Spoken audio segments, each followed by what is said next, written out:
Okay, so I want your phones to be on, not ringing, but I want your phones to be on. We're going to do something fun. If you have a Family Search account and you have the app on your phone, please sign in.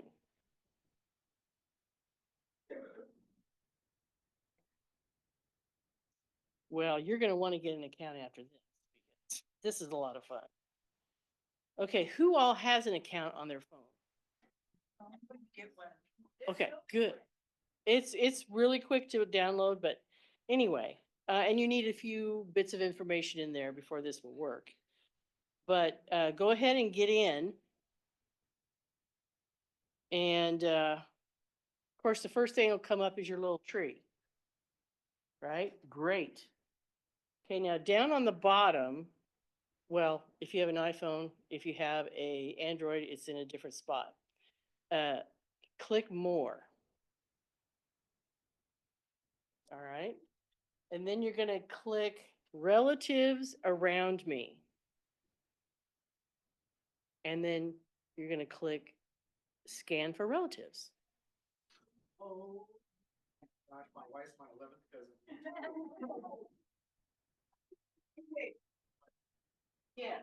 Who's related to Jay? Dwayne, we're related. I know I've got Dwayne in my family too. How's that work? All right. First thing we're going to do is get this started because we only have 45 minutes. There we go. These are the apps that we put out, the LDS Church puts out, so that you can do Family Search. This one, the white one with the green tree, has the ability to do your pedigrees, your family charts, and all that stuff. The green one is called Memories. This is where you can upload your personal stuff. You know, I have like 4 file drawers full of family stuff. And I promised myself when I retire that I would just take care of all that stuff and get that all scanned in. But guess what? Here's 3 years later, and I'm busier than I've ever been. But anyway, and get involved is one where you can volunteer to do things. So if you want to help Family Search, you can volunteer. You can read records. Did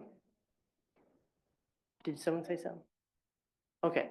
You can read records and interpret language. Either if you know Spanish, there's tons of Spanish records that need to be done and uploaded. What if you know that there's a definite mistake as far as an ancestor to? Oh, you can fix that. I'll show you how. Okay. I have one. Okay, yeah, and you know what? Every family has one. And sometimes one family has this information, the other family has this information. And if we can put it all together, it's a good thing. Okay, so our agenda is we're going to get started, information in history, how to get started, hints for success, fun, and questions. And I know we're going to have a lot of questions. So the information in history part, we did start out with paper. I mean, I can remember Jay's parents were big into family history, and everything was on paper. If you wanted something, you had to go travel there, which they didn't mind because they like to travel. But if you can't afford to travel to New York or California or whatever, or Germany,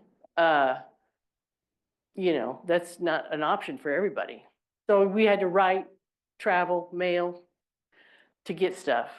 Then came photography missionaries from our church, and they would make agreements with state, government, churches, anybody who had records that were applicable to do Family Search. And they would go out and photograph. So like German Lutheran church, you know, back in the 1600s or whatever, they would photograph these things. Later on, we would have a program called extraction, and those people would interpret those put them on a card, and send them off to the IGI file.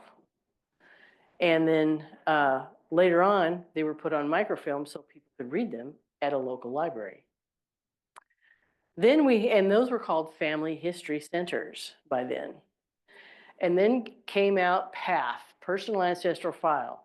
That was the beginning of, and I was there from the beginning. I was PAF 1.1. Did you have that too? And it was like, it was on DOS. And, you know, you had this, that's how I learned how to do computers, is family history. And then came indexing. We could do this online. We could sign up to do indexing, which is a volunteer thing. And it didn't have to be members of the church. It was people from all over the country and all over the world. So you could perhaps pick Kentucky 1880 census. And you could just type in on the computer what you were reading. And they would give you a format, and you just type all the names and the dates and stuff in.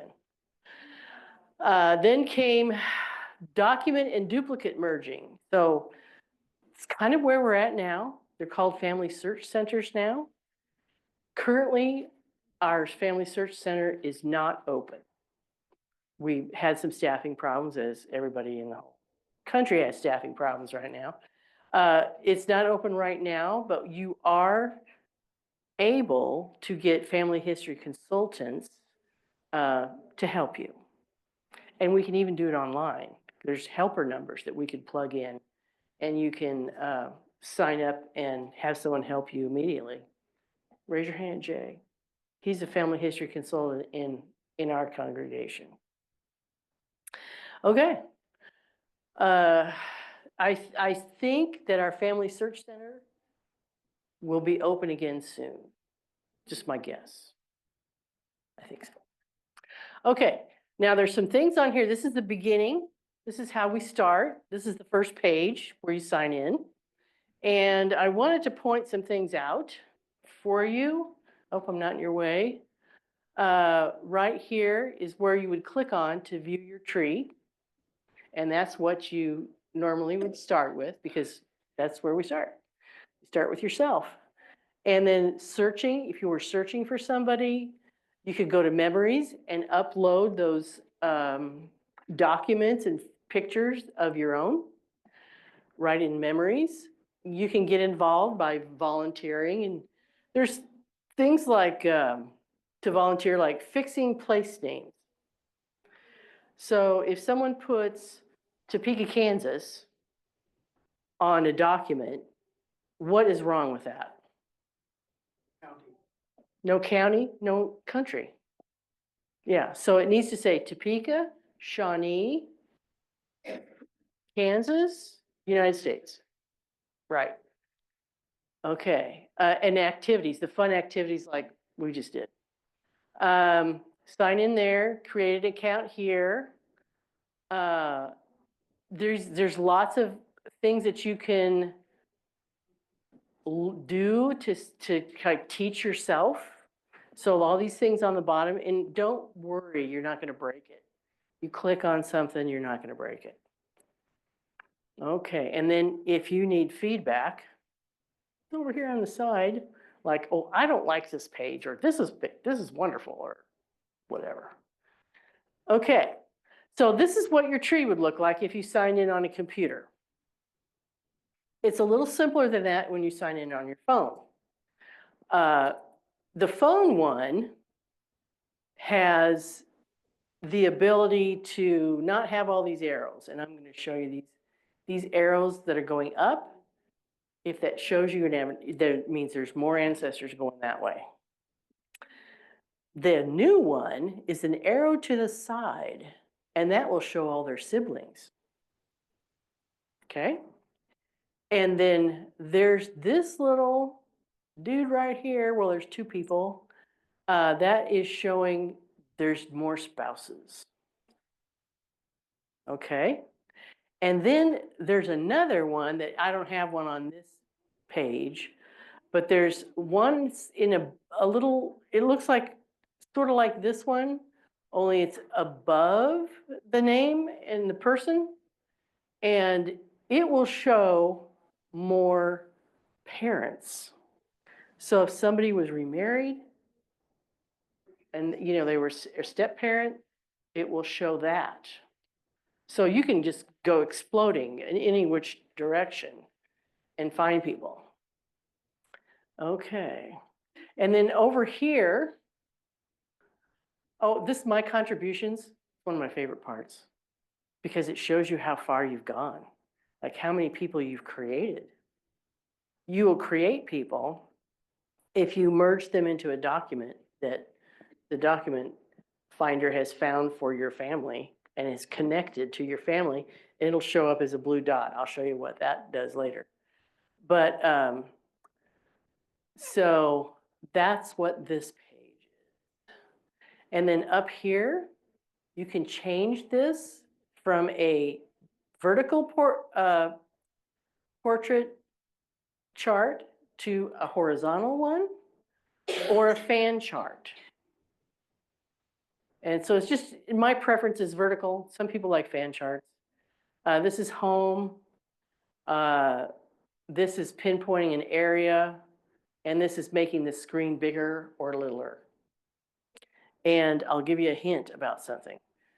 I'm half blind as I go into my 60s and soon 70s. And so my phone is pretty small to my eyes. So I got myself a little iPad that copies what my phone is. And it's wonderful. And it was what Jay was like $250, I think, at Walmart. That's not bad. And it's its own little computer. So I can see a lot better on this. Just for you older people, I think that's, you know, I'm not old, just you guys are. Okay. All right. But you can make it bigger or smaller. Oh, and by the way, right here is where you can help others or get help for yourself. And you can ask any question, and those questions have probably already been asked, and you can get help. You can get live help. There's missionaries that they're like Jay and I, if they're retired at home, and they answer the phone for people that are wanting help for this 24/7. Huh? We are? Sweet. Hey, cuz. Hey, cuz. And you can see how we're related even. Yeah, you'll have to look at that. Okay. And so this is a little closer up. Yeah. Are you Irish? No? There's German. There's French. Anyway, so, okay. Check this out. On here, here's my great-grandfather, Simon Jacob Rice. Here's his, they're only going to put the years for this little portrait right here. And then underneath here, there's a little number, and that's the ID number. And so you may use that occasionally if you're hunting for somebody. That ID number also comes in handy. If you go to search, like we showed that little magnifying glass up there before, if you go to search and you put the ID number in that you know, it's like someone said, oh, here's your great-grandfather, here's your ID number, and you need to add him, you can add him by using the ID number. So that's a help. And then there are things like this little yellow dot here. That is, it needs more information. Now, I don't know why my mother needs more information, but I'll have to look into that. And then that's pretty much it. This is the navigating. Like I said, this goes sideways for siblings. Now, how many LDS people do we have in here? Just Okay, okay, sweet. Anybody over here? Okay. Also, you're going to want to know that this little green dot is for, they're ready for temple work. Ready for temple work. Yeah, for the church. It doesn't apply to you if you're not a member. It won't come up. But what will come up for you as non-members, and all this is free to you, is document hints and duplicate hints. And you work on those, and I'll show you later where those are. Then you will have great success. Here's the fan chart over here. And I like a fan chart once in a while to look at to see where my blanks are. Like, where do I need to work on? And then you can change it to landscape version. And see right here, there's the blue dot or blue circle or dot that I was talking about. That is the ability to fix a duplicate because you have other relatives that are sending in information too. And often, and more often than not, famous people will have many entries. And so we don't need 950 Chaucers or, 50 more Queen Elizabeths or whatever, because it's already there. You need to find it first and then add it. Always check find.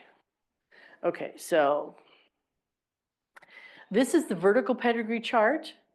This one on the left is what it looks like on your phone. This one on the right is what it looks like on your laptop, and you can do dark mode. So if you want to, if you have eyes that need the dark mode, you can switch it to that. And that's all where you do that. And then on your phone, you have these things on the bottom here. This is the tree. You're going to look at your tasks to see what needs to be done. And the more you work on your tasks, and the tasks will be a long list of relatives that have perhaps a blue dot on it, like they have duplicates that you need to merge or say they're not a match. These are the recents. So if you lose your place and you want to go back to where you were, yes? Okay, so you said something about these tabs and the blue, so I keep getting the hint of whatever notification from FamilySearch that my grandmother was too young to be my grandmother's father. And I'm like, well, I just say to myself, I can't help it. That's the way it is. So I just leave it. I don't. That's right. That's right. You could go in and make a note. This is true. She is not too young to be, the daughter or whatever. I mean, some people had kids when they were kids. Yeah. And so you can make note of that in her page. And then maybe they'll leave you alone. Okay. So the big 3 hints for you. I know there's really 4, but the big 3. I was just helping someone at the table out there.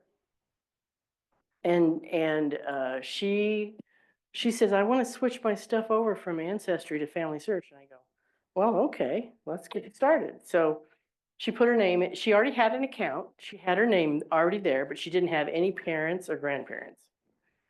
And so I said, well, they're probably already in there. Because of her age, I'm figuring that her people were already in there. And so her parents were in there. So we just clicked on, she hit find. Well, we clicked on, where the father and the mother were. Then we clicked find and found them and inserted them in the proper spots.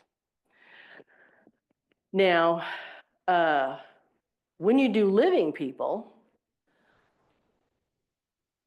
they're not visible to anybody but you. So my kids, me and Jay, aren't visible to the whole rest of the world. And my grandchildren and so forth. So those you have to keep up on your own because it's hard to keep up with the grandkids and everybody's birth dates and so forth and marriage and all that. If you have a lot of kids, I have 5 kids and I have 14 grandchildren and 3 greats. So it's a lot to keep up on. So as you go down your tree, keep up on that so that the future generations can utilize this. And then go up to your grandparents and your great-grandparents and get them in. And I will just about guarantee you that 90% of you would find someone that's already in there. Because we've had so many records like census records, World War II draft registrations, Social Security, what is that called? Yeah, it's people that applied for Social Security and they're dead. If they only put people's information on there that are deceased. So you're not going to be looking at anybody's private information. So, so add your living people. Be brave. Okay, so oops. So here's Braveheart. He has a blue face. Be brave and click and explore the program. You're not going to break anything. Click on something. You might find something really fun or interesting, or see where this goes, or who's that, you know? And by doing the blue icons, you will just expand and grow your tree. The blue icons are, like I say, fixing duplicates and attaching documents. And when we attach documents, we're doing that so that they are a personally identified person. They're a real person. Not that people that don't have documents aren't, but this really proves that they lived here and they're the daughter of this and, you know, they died there. But if you keep doing that, your family tree will explode. I kept doing that when I first discovered doing the blue icons and how much it made my tree grow, because it adds your siblings, it adds your uncles. If you only do direct line, you're not getting the full picture.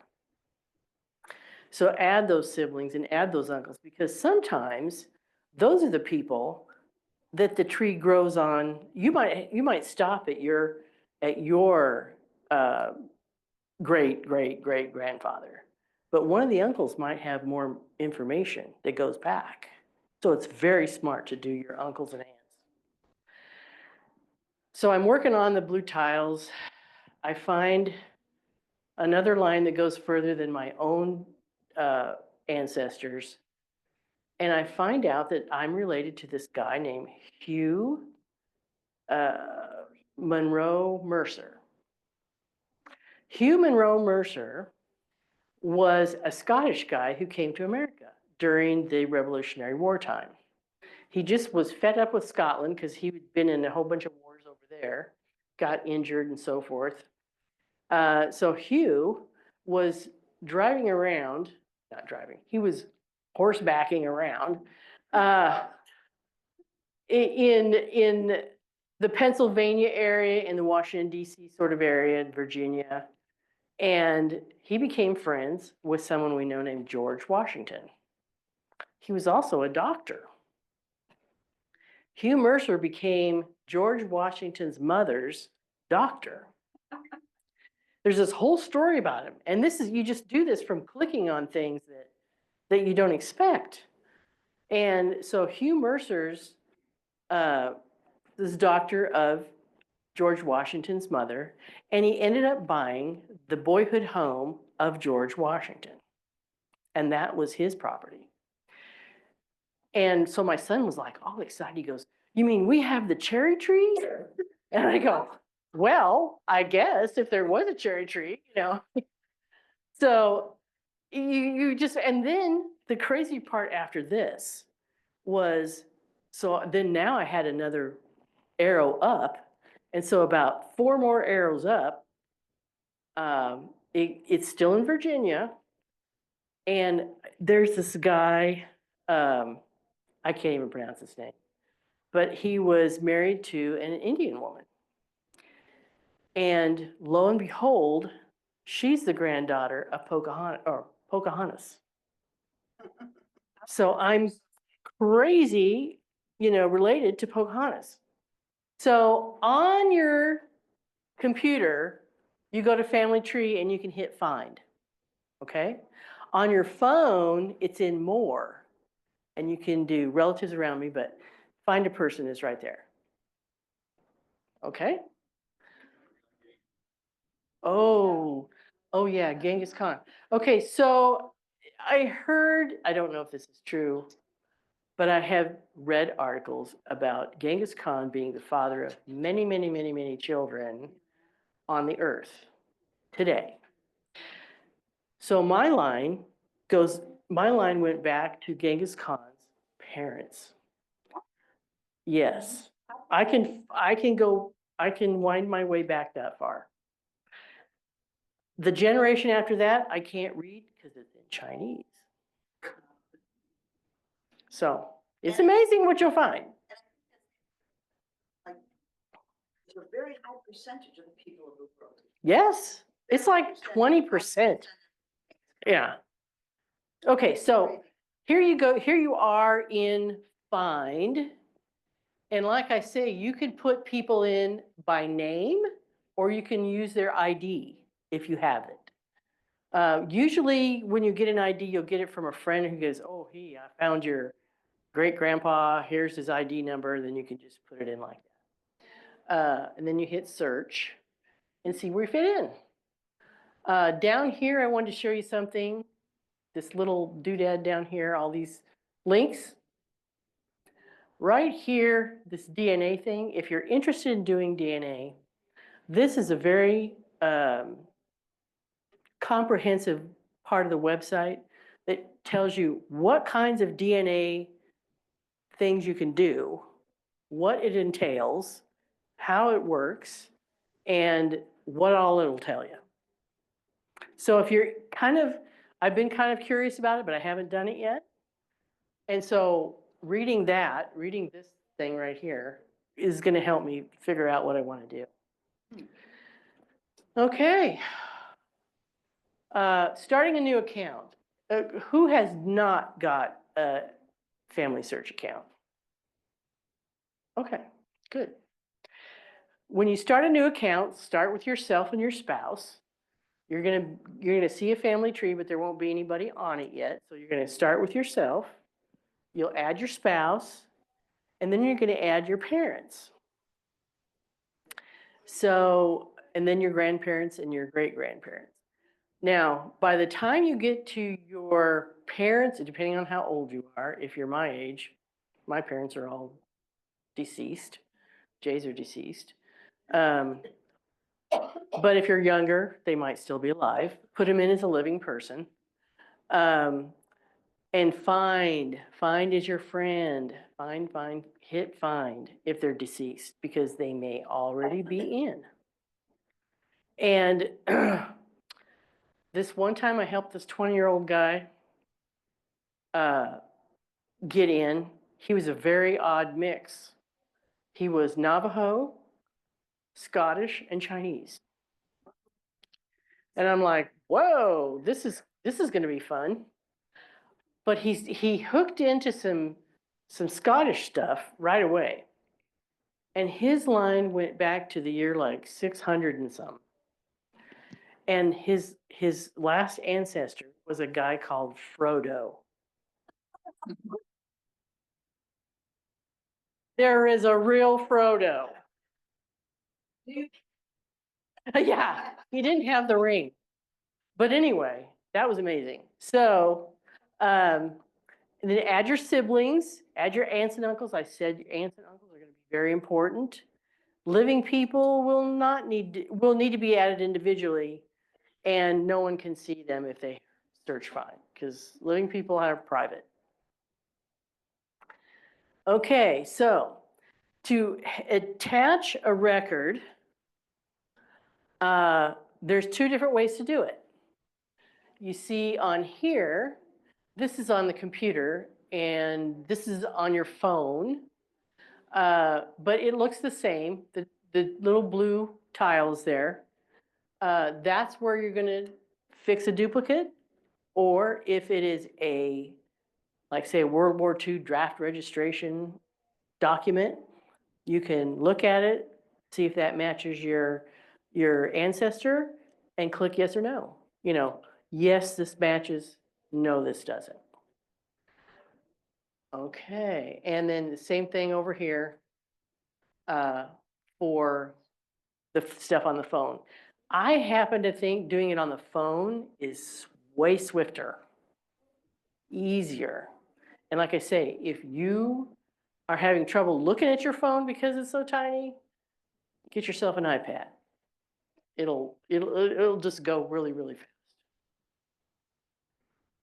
Okay, this is what a page looks like for an individual. So there's lots of things you can go from here.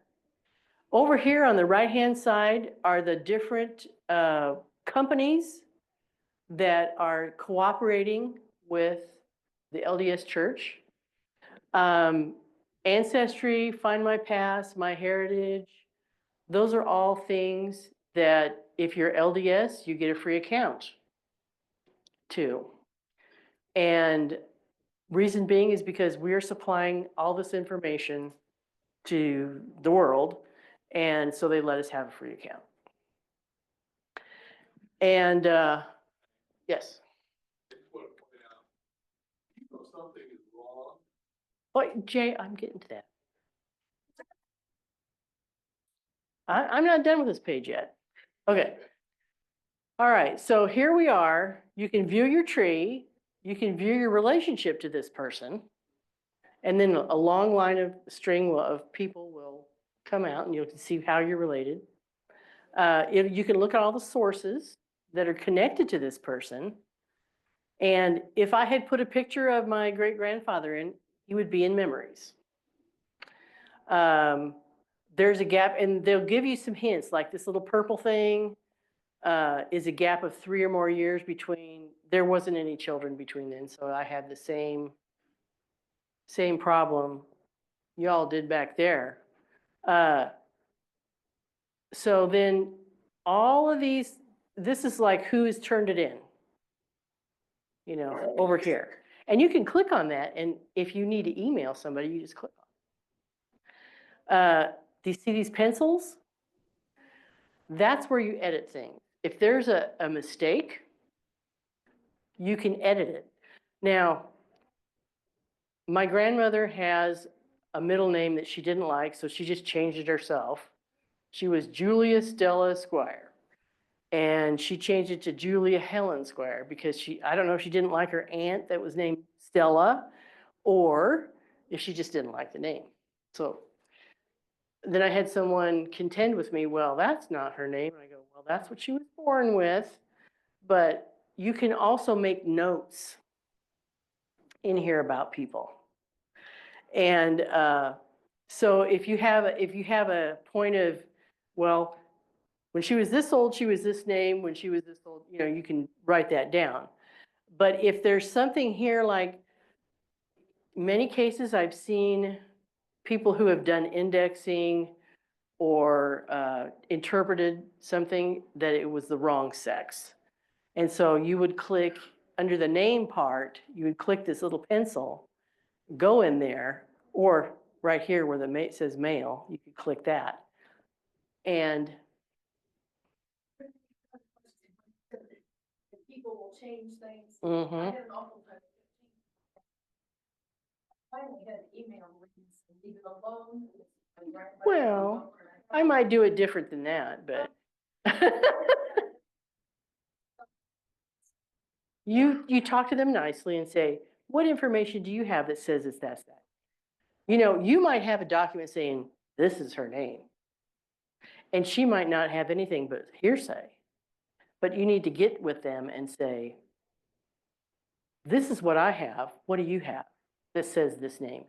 Because let me tell you, grandma lies. My grandma, both grandmas lied about when people were born, what their name was, huh? When they got married, because someone was born a little early, you know. Some lady saying I was dead. Oh, yeah. Someone said my mom was dead when she was alive. Yeah, and I said, I'm not, it went up the ladder Oh, yeah. to arbitration. Yeah, well, it has to. And we. I don't know. why. Well, but I'm alive. Yeah, it'll happen because they just don't know. And so you have to work it out. You know, be kind, work it out. Is there an AKA? I mean, like. Also, no, oh yeah, you can do that. Like, oops, sorry. See, in the name thing, you can go in there and they'll be also known as, you know, yeah, and other information.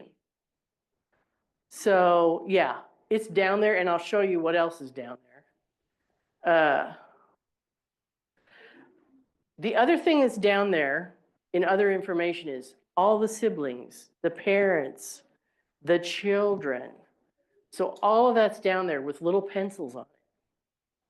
And you'll be able to fix it or add a note about it. Okay. So like I say, here's the icon thing. There's 2 new ones now that just came out in the last week. So here's the temple stuff. Here's the blue icon.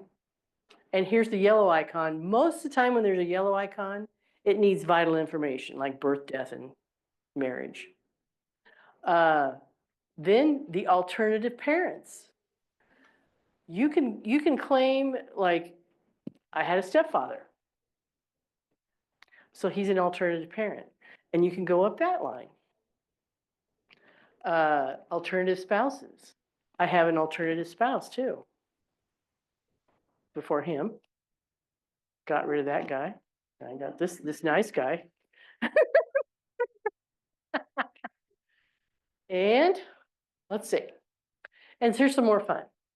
Okay, so in your category of more on your phone, you can look at famous relatives. So you go to more, family history activities, and I'm related to the Duke. I have John Wayne. I have all kinds of people in my, you know, Helen Keller and Princess Diana. And if you're related to me, it's possible. And am I related to you? We just did the relatives around me. The graveyard game. Now this is fun. This isn't anything that's in the church. It's something I made up. Okay, so Jay and I why did we go to Salina? Abilene? Oh, we went to the Eisenhower Library. That's right. We went there and we had some time between lunch and dinner or something. And we decided, let's go look at the graveyard.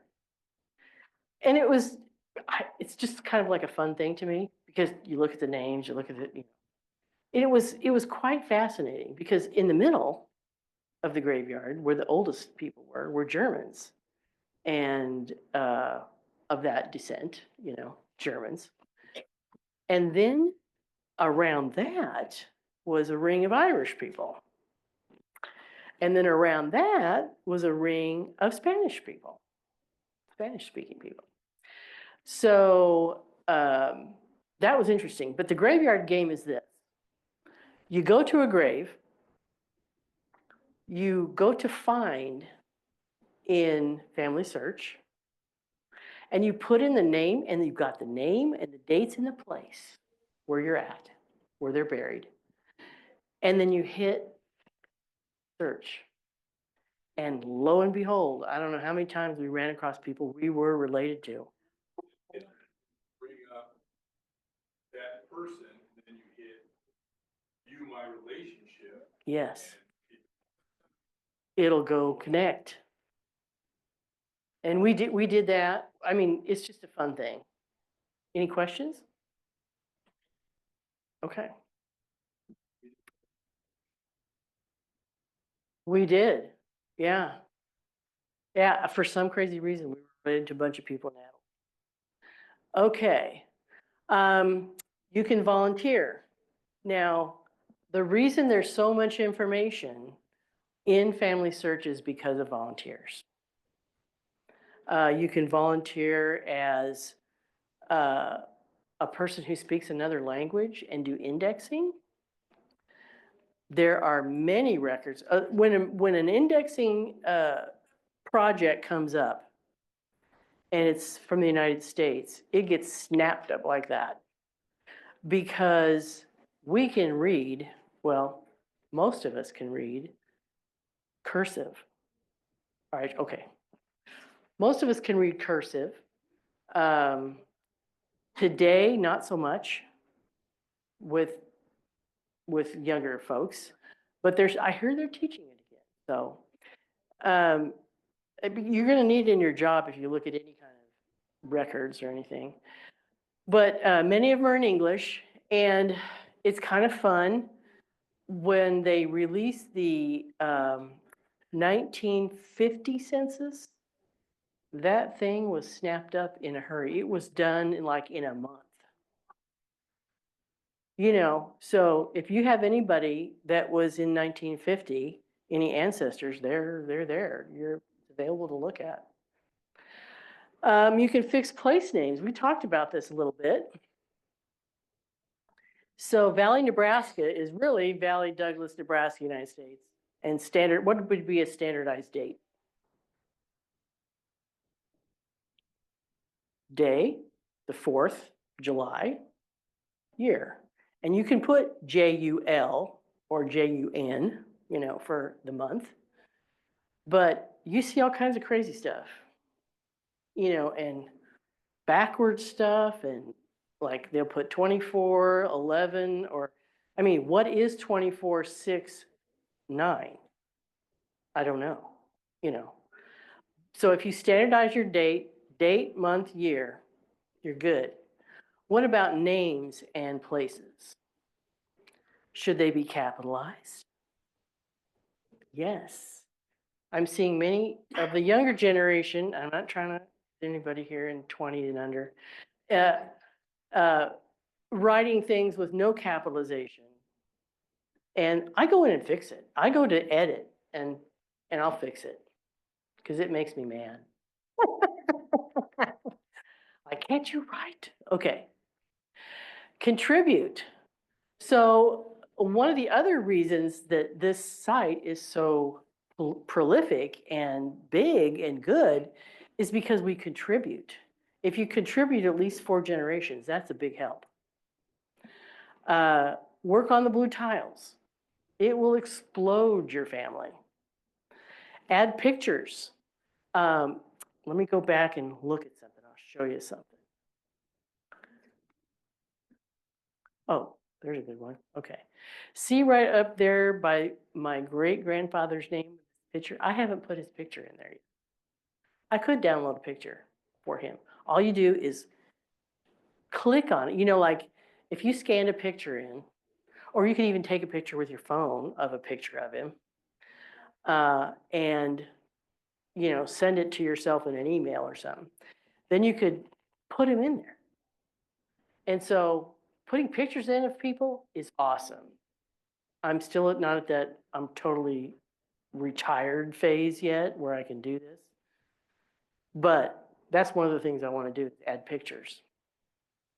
So you can do that in memories, or you can do it directly. Pictures you can do directly on here. Okay. Keep up with descendants. Now that's a big thing. Does everybody have all their descendants written down, and their birthdays and their marriages and their kids, and how many are perfect at it? I'm not going to raise my hand. I know. It's hard to keep up with, isn't it? I have a family Bible from the 1850s, and that's pretty good, and then till it wasn't. Exactly. They fall apart. They might get burned in a fire, but you know, one of the reasons I want to make sure that everything's in is that if something happens to my house or me, or, you know, it's there. It's there for my descendants to see. And that's what's important to me. Now is question time. Any questions? Okay, you're first. A couple of years ago that I realized that, because I knew they had family trees on FamilySearch, But then I realized, I thought every, I thought it was like ancestry, where everybody can. Mhm. I just realized a couple of years ago, one big tree. It's one giant tree. And, and you just add to it. You add to it, you can look at it, you can print off pedigree charts if you want to. And you had one back there. Mm-hmm. That's my grandparents, my mom and her sister, and below that, there are 5 additional children. They do not belong to my grandparents. Hmm, If I go to the census data, I mean, the census. Sure. data, okay, grandparents and my mom are listed on one page, let's say 1, 2, 3. These 5 children are listed on page 802, or whatever. But when you look, when you go down the census itself, it's right below them, so I can see why that happened. Those children were born in Poland. I have no clue who their parents are, mm-hmm. but they're not. They could be a relative that was sent to them. Not? I checked. Okay, well, how do you undo it? Yeah. You can. It might take a little doing. Someone indexed that and wrote those down because that's what they saw in a row. But you can fix it. In fact, you can go to edit, perhaps, or you can make a note. You know, if you don't want to go that, have to go the legal way or whatever, you can go make a note in there and saying, these children were listed after my grandparents, but they are not their children.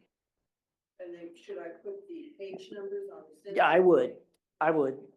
Just so people look at it and don't go, who are these people, They're right. Sure. Yeah, you can make notes all over the place. How do I transfer my ancestry tree to my? Okay, so what you need to do is open an account. Yeah. Okay. Put your first, like I say, your first maybe 3 generations in, from there to there, like you have the information. Put them in, but when you put them in, I'm guessing your parents are deceased. Okay.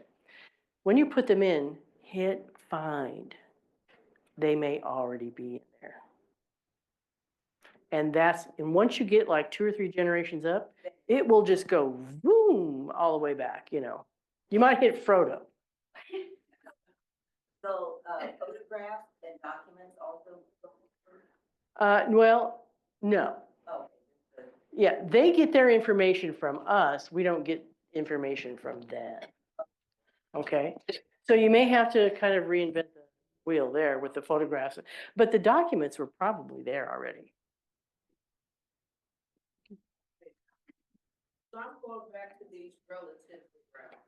Oh, Because, it was in the room, and to my knowledge, prior to me being here today, I didn't have it. mm-hmm. And, this Alice, that My tree wasn't on there when we did it earlier, when it was coming up, not late. Yeah. It was like. So I am. Yeah. And so you're related. Yeah, it goes the string of how it.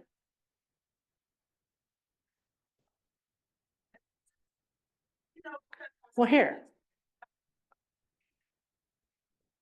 Okay, so let me show you.